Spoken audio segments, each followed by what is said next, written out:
A v štúdiu už máme stolnú tenisovú rodinku Guasardovcov zo Spiša, Olgu Barbušovú Guasardo, bývalú úspešnú paralympioničku a trénerku. Vítame takisto aj jej manžela, Paula Guasardo, majstra Argentíny a majstra Južnej Ameriky a taktiež trénera.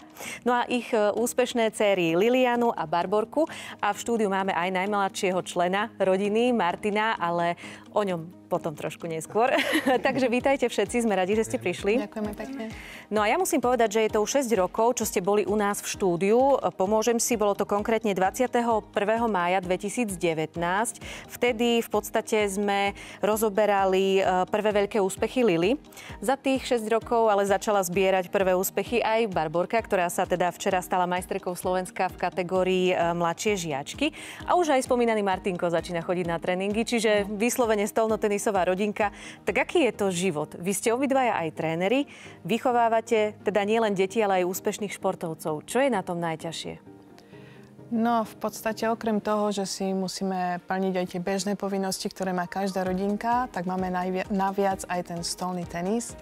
Čiže musíme zabezpečiť tréningy a musíme zabezpečiť, aby dievčatá mali dobrý prospech v škole. Tým, že veľa vynechávajú, dvojfázovo trénujú, čiže je to tam trošku komplikovanejšie. Veľa zabezpečujeme samoštúdiom, samozrejme aj škola nám vychádza v ústrety. No a v podstate bola som síce bývalá hráčka, manžel bol bývalý hráč, ale ten trend sa neustále mení a stále sa učíme byť trénermi. Chodíme na rôzne kurzy, chodíme po turnajoch, sledujeme, čo sa mení, ako sa má hrať. Taktiež sú to deti, netreba to prepáliť, netreba to preháňať. Každá je úplne iná povaha a snažíme sa vlastne aj prispôsobovať tie tréningy im, vlastne aj štýl hry. Lily hrá úplne ináč, Barborka hrá úplne ináč, a pritom majú rovnakých trénerov. V podstate je to ťažké a by som povedala, že určitým spôsobom aj experimentujeme a učíme sa stále. No a vy ako tréner, ale aj ako ocko, povedzte nám, čo je najkrajšie pri výchove ďalších profesionálnych športovcov?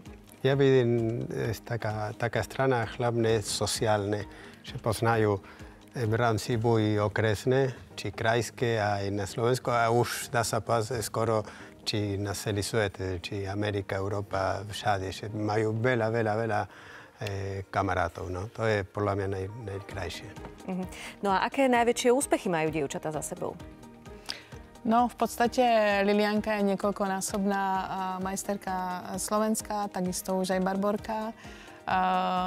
Lili bola už aj v prvej 40-ke vo svetovom rebríčku. Klobúk dole.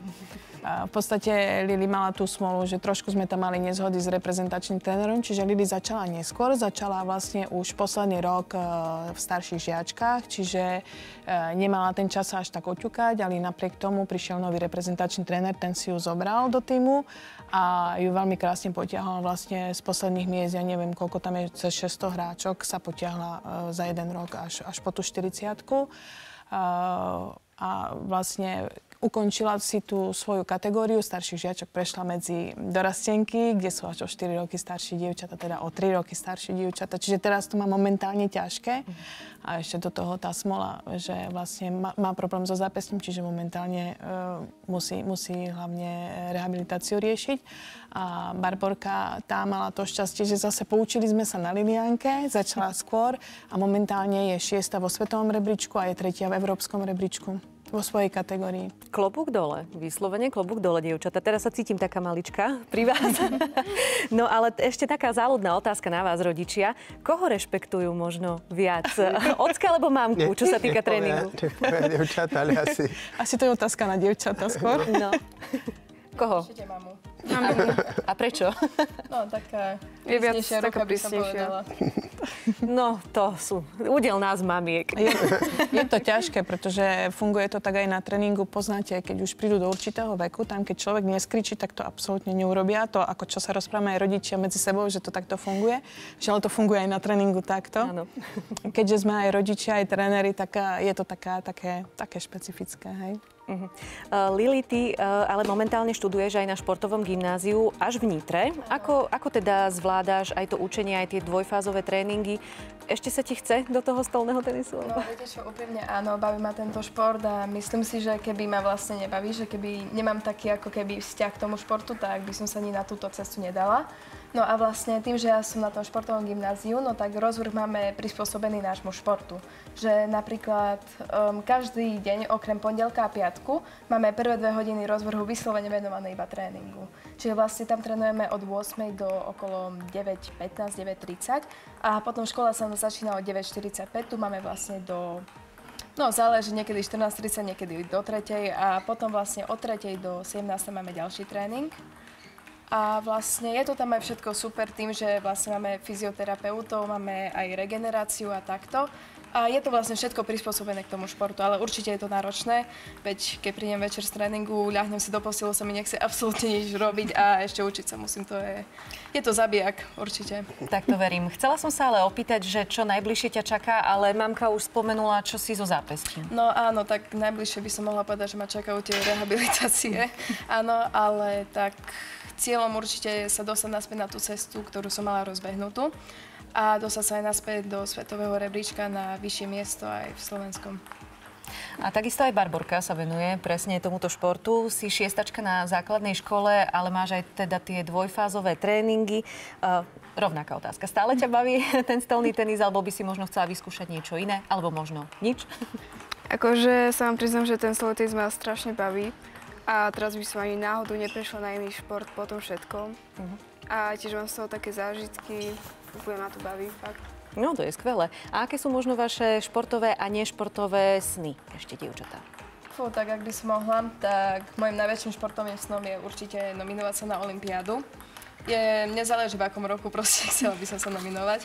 A taký nešportový sen, tak hlavne byť dobrým človekom a vlastne pomáhať ľuďom. A tak. To je dôležité. Teda. No tak možno pre mňa, aby som bola dosť dobrá hráčka, aby som bola v tej špičke vo svetovom rebríčku, aby som dobre hrala. A tiež by som chcela sa umiestniť do budúcnosti na olympiáde. Tak to je asi klasický sen všetkých športovcov, tá olympiáda. Ale teda olympiáda je ešte ďaleko, ale čo Barborku čaká možno najbližšie teraz? Nejaké turnaje? Majstrovstvá Európa. No, v podstate Barborka je teraz v takej, ako by som to nazvala, takej špeciálnej situácii, kedy ešte stále spĺňa kritériá na nomináciu na majstrovstvá sveta. Uvidíme, ako sa vyvinú tie ďalšie svetové poháre, kto ako vyhrá. Barborka ešte pôjde na nejaké svetové poháre. A v podstate, keby sa jej podarilo nominovať sa na tie majstrovstvá sveta, tak to by bolo prvýkrát na Slovensku, kedy sa vlastne kadetka, čiže to je do 15 rokov, Barborka má ešte len 12, nominovala na majstrovstvá sveta. Uvidíme, či sa nám to podarí, alebo nie. Ale čo je už naozaj reálne, tak to sú vlastne majstrovstvá Európy do 15 rokov v Ostrave teraz v júli a potom v septembri vo Švédsku majstrovstvá Európy do 13 rokov. V podstate teraz je veľmi silný ročník, je 2012, ktorá je Barborka. Sú tam 3 hráčky, veľmi vyrovnané hráčky tu na Slovensku. Stále medzi sebou bojujú, čo je fajn, pretože sa ťahajú jedna druhu a vlastne ten level je veľmi vysoký. A myslím, že sa ešte nikdy nestalo, aby 3 2012 išli hrať vlastne, respektíve 13-ročné dievčatá išli hrať majstrovstvá Európy do 15 rokov. Barborka, držíme palce, že nám dáte potom vedieť, ako to dopadlo. A ešte na záver v krátkosti spomeňme aj Martinka, najmladšieho vášho syna. On tiež už začína trošku so stolným tenisom, ale my vieme, že sa venuje trošku aj niečomu inému, nejakému inému športu. Hráva pravou rukou, ale kope ľavou, ako Lionel Messi, váš krajan. Tak čomu sa bude venovať? A Maradona ešte, presne tak. No, uvidíme, čo bude chcieť, no, ale obidve si robí veľmi spokojné. Áno, my sme nikdy deti netlačili, aby robili napríklad stolný tenis. Ešte by som povedala, že skôr Lili nás dotlačila do toho, aby sme ten stolný tenis robili opäť, pretože my sme vedeli, aká je to drína a čo to všetko obnáša. Ale Lili nás vlastne požiadala, či by sme ju netrénovali, tak sme povedali, dobre, fajn, Lili, ale keď niečo robíme, tak to musíme robiť poriadne a v podstate my sme boli od začiatku nastavení na to, že my ideme proste preraziť aj vonku.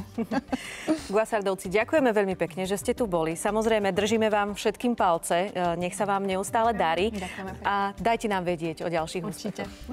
Ďakujeme pekne.